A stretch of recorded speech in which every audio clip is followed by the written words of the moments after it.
entertainment and everything. Hi, this is Elizabeth and Elton Brewington with Discover Brightside, and Elton's interview will follow mine. And I am here with an author. It is Black History Month, and we are celebrating our Black authors. And I would like to introduce him. So, Clifton Brown has written two books, and for all of you coming into Women History Month next month, they are romance and science fiction, and lots of other excitement. So the first book is In the Shadow of Ghosts, I think, but I'm going to let Close. Clifton Brown introduce himself, and then he's going to also talk about emotional intelligence, which is a really important topic if you want to know more about relationships. So over to you, Clifton. Tell us about your books and tell us about you. And he also drives trucks. So we have a big trucking audience listening into the podcast. So I got really excited when I saw that about him. So over to you, Clifton. Thank you. Thank you. Yes. Well, my first fiction novel is called In the Ghost's Shadow. That's what it looks like. It's available on Amazon and Books to Read as well. And what this story is about a family that's been torn apart by genetic manipulation. And the two main characters are Mason Redstone, his nickname is Brick, and the second main character is Letitia Owusu, and her nickname is Tish. Brick had been in love with Tish forever, but he had to keep his identity secret because his family had been genetically altered before he was born. So the powers that they had, he gained them at birth, and then he went beyond what they could do. When his family escaped from the organization that did this to them, they started hiding until they decided to fight back. Well, that's what Brick has been doing his entire life, is helping his family find the organization and make them pay for what they did because his mother died. So he basically gets involved in this huge conspiracy between the organization, a woman that they hired to kidnap him so they could examine or experiment on him, and her sister, who is his science professor in college. So there's a lot going on in the book, but the story basically is centered around how Brick and Tish eventually fall in love and how they can find each other again after he's kidnapped. Oh, wow. That sounds like a great story. Elton, any questions? No, go ahead. Go ahead. I'm listening. Okay, he's listening. Mhm. All right. So that sounds like a great story. And tell us about the emotional intelligence book. Okay, this is also available on Amazon. Okay. It's called Harness Your Emotional Intelligence. And it's basically centered around, it says, build self-awareness, improve interpersonal skills, regulate emotional response, and leverage EQ for personal relationships. And I wrote this book because I'm a veteran and of the Navy, and I've seen a little bit of action. And when I came back from overseas, I was an angry guy. And I took it out on my wife and my kids. Thank God it wasn't physical, but they had to suffer through a lot of verbal abuse. And I realized that I was going to lose my family and I had to do something. So I looked for ways to figure out what was going on inside of me. And at the time, and this is many years ago, so at the time there was no such thing really as, I mean, there was PTSD, but it wasn't as recognized as it is now. So for the most part, I was left to my own devices. So I discovered emotional intelligence and all of the tenets that go along with learning how to delve into yourself, how to figure out what's going on inside your mind, inside your own mind, and how to apply it or how to turn that around and apply some different tools on how to engage with other people. Essentially, it saved my marriage and it saved my relationships with my daughters because I figured out where this rage inside me was coming from, how to manage it, how to turn it around, how to talk to the people I hurt, and let them know that I am working on myself to get better. And then how was able to repair those relationships.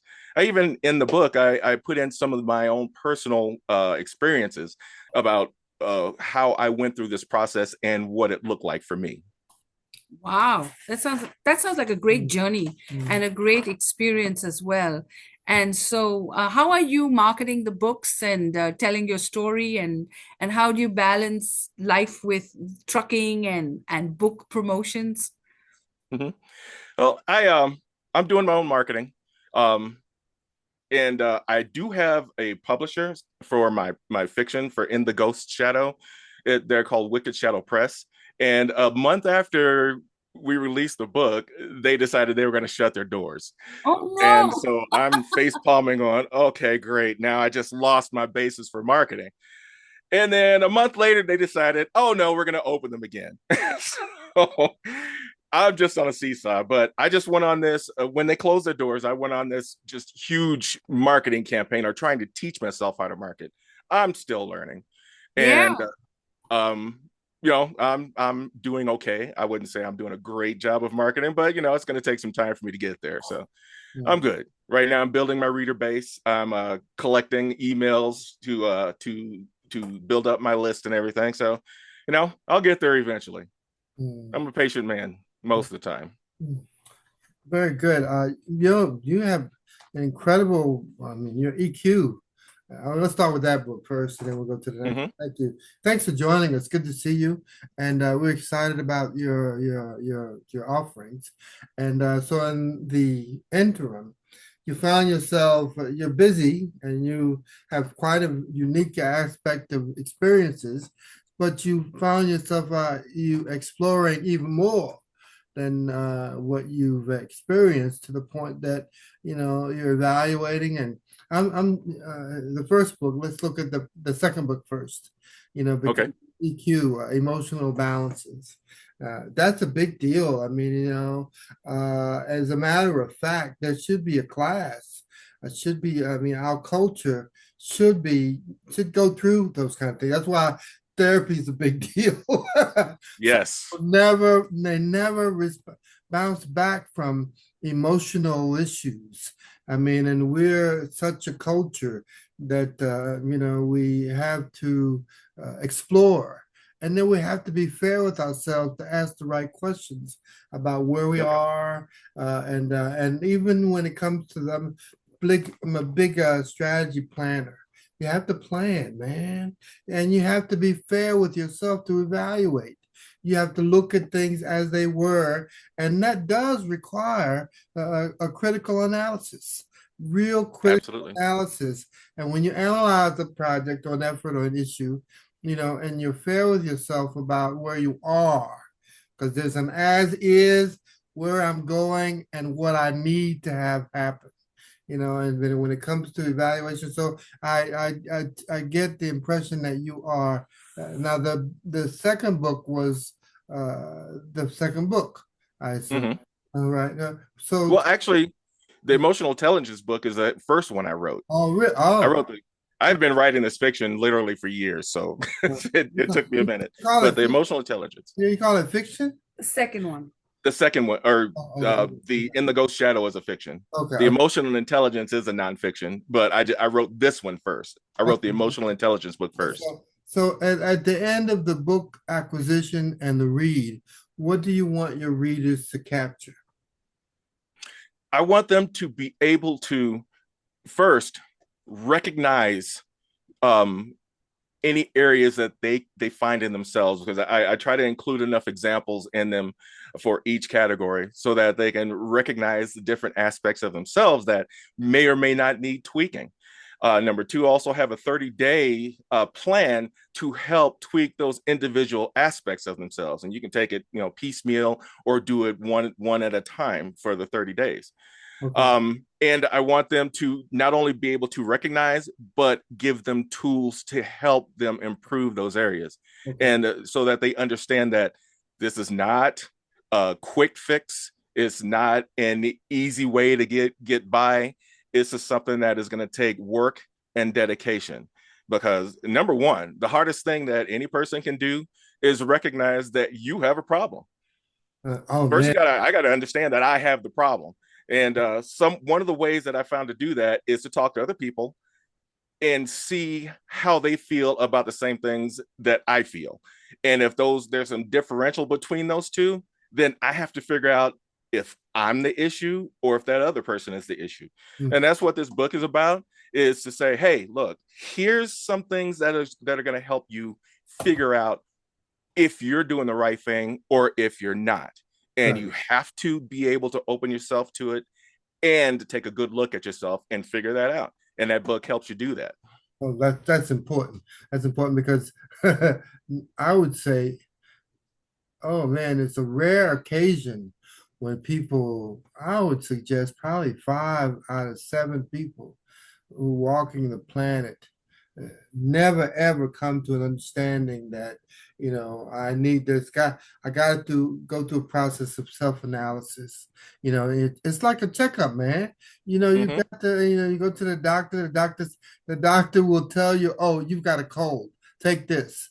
I mean, you you go to the doctor because you know you have a cold, something's not right. But Right. yeah, so how many people actually go through a psychoanalyst analyst to say, okay, doctor, every time I walk this way, my hip skips. So okay, well, let's check you out. I mean, do you talk funny? Do you have an eating habit or like that? So those are, Right. and so, but that just comes from, because I'm an observant of people, an observer of people. I watch people in a group category, and I'll now analyze why take certain behaviors. So I commend you on the book. It sounds so exciting, and it's and even all of Amazon has done such an amazing job at promoting people's books, but Mm-hmm. it's kind of like the psychologist, a person who goes to school to become a psychologist, you know, ultimately is in the predicament where something's wrong with me and I want to Right. check myself out. I had is actually my sister's boyfriend, and he was a medical doctor, and so he caught the flu. Oh And boy. my sister said to him, she said to him, "Well, go to the doctor to get checked out." And he says to her, "I am the doctor." But I mean, at some point though, you always have to be on aware, and you have to be and you have to analyze. And so, like, it sounds exciting. It really sounds exciting, and love to kind of participate with the review of the book and consider that. So, with that being Mhm. said, that's good. Okay. Yeah, sorry we have to do this because of the screen. But I love the fact that you're a veteran because we have veterans in our group. We live in Goldsboro, which is the Seymour Johnson Air Force base. So we have a lot Okay. of military families who I really think would benefit from both the books. And we have a lot of readers in our group. So one of our goals is to promote literacy with this electronic age. No one's reading anymore. So we have a Hmm. book club as well, and I definitely want you to come back because I think you will contribute tremendously to our audience. And I know they're going to love meeting you and getting to know about your books, especially the emotional intelligence, because that could help many families that might be going through what you're going through. So maybe we, as Elton put Excellent. earlier, we could put a workshop together. And I just like the whole fiction and the romance. And I'm wondering whether that book could become a movie, because for us, our next step now is how do you take books and make them into movies? So Right. I would love to learn more about the characters and the book and see if it has movie potential, because I think that would be an exciting step. But for you, where next? What's the next Okay. plan with Okay. the Before we books? get there, Yeah. yeah. Well, I actually just released a book. The title, I literally just released it, so I don't have a cover unless I post it electronically. But it's titled Beyond the Nile: Gods and Legends from Africa, the Heart of Africa. And what it is basically, I grew up reading about all the other mythos, Greek mythos, Norse, uh, you think of it, I read it, but I never knew how rich African culture was until a few years ago when I started looking into it. And so I wrote a book. Just it's not really deep. It's not very detailed, but it's a primer to introduce you to Western Africa mythos and legends, Central Africa and Southern Africa mythos and legends. And there are some very very interesting characters that gods that are there. I mean, it is there's so much. Like I just created a video that's actually doing fairly well in my group on Facebook about Shango, the god of thunder and lightning. He's a Yoruba god from West Africa, and this guy is on the same level as Thor and Odin, and pick one that does thunder and lightning. So, and there's also Oshun, goddess of fertility and abundance, and she's also in charge of all the waters in Western Africa. And then there's she's not a god, but Nzinga Mbande, who's a warrior queen that basically fought off Portugal and kept them during the colonial period from taking over her Central Africa. There's just some amazing characters, both fictional and non-fictional, that have been deified. That is just culture rich. I didn't know it and started looking into it. So there's a lot there. Okay. I'm just getting started on that too. It sounds so, but as I was telling Claire, the first book that we talked about. Now I'd like to talk about a little bit about the second book. So I saved that because it sounds like it's rich with material and information of a very how can I put it, universal spiritual thing. And so, Mhm. and what's the name of the book? Second book? Are you talking about In the Ghost Yeah, Shadow? in the The ghost. fiction? Uh, In the Ghost Shadow, yes. in the ghost. It kind of sounds like a horror, but it's not. It's actually a sci-fi fantasy romance. Okay. Oh, sci-fi So and romance. Okay. Okay. Go. So, yep, I when I write, I kind of mix genders. This started off as a sci-fi, but then it became a fantasy uh, because basically we're dealing with superhero type characters, and then the whole basis for the book is a romance. So it's a kind of mishmash of all three. okay. What inspired you to write the book? Um, I started. Well, I've always written, but I never actually got down to learn the craft of writing. And I've always had a knack for it, just never pursued it until just a few years ago. Okay. And what I found is that it actually helped me manage some of the things that I couldn't talk about from my time in the military. Oh. And it went along with the emotional intelligence. So I Mhm. just, I can't say anything to it. Some of the things I can't even talk to my family about. But Okay. you know what? I can put it into a fiction story out of order and out of context, and nobody will ever know it's actually a secret. Good for you. But they're reading it. Good for you. So when So it was cathartic for me. at the end of the book or the acquisition of the book, what would you like for your readers to capture? And what would you like for them to feel? Is there an emotion or a Mm-hmm. mind or a condition, experience that you want them to harness and be at? One, believe in yourself. Two, believe in other people, especially a significant other. And three, love will always find a way Okay, okay, as okay, long as you're willing to fight for it. okay, okay. Oh, that's amazing. That's cathartic, man. That's awesome. And many people could benefit from something like that. Now, as an exploration, is it Mm-hmm. open to people considering, or, I mean, because you to these conditions and how you describe them leads people to either close doors or open doors, and so you're going to have to be majestic about that.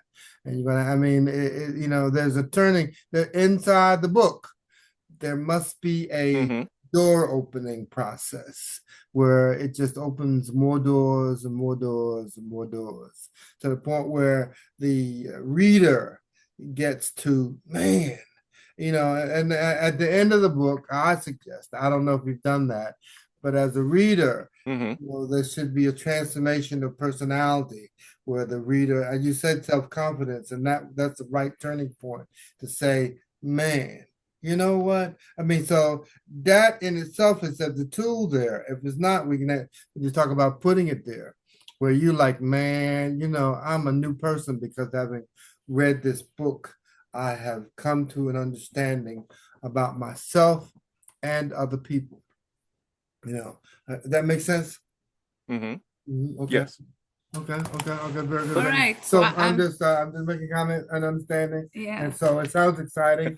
And we would like to get copies of those so we can read them and understand them like that. So Yeah, so I'm going to end this Okay. podcast, which has been very, very exciting. And I apologize to my audience that we're doing the in and out, but I'll try to do some edits later to make it more seamless. We are hosting our big Black History Month, so that's why we're a little busy at the studio today. But Clifton left us with a message. He said, believe in yourself, trust your partners. I'm not saying it in his exact words. And I think this is really good advice. So, military families, veterans, and active duty, wherever you are, we thank you for all the comments that you write to us and from different parts of the world. And we will continue to pray for all of you.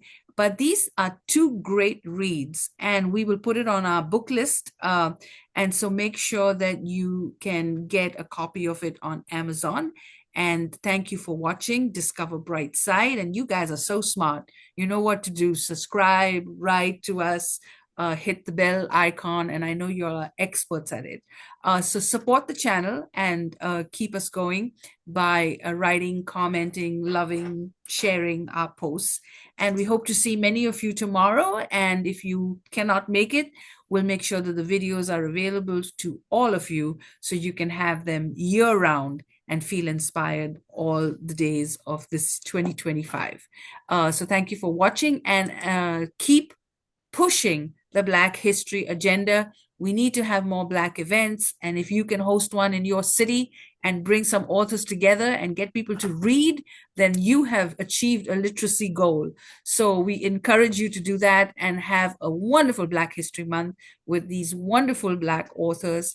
And we hope that you will join us again. Thank you.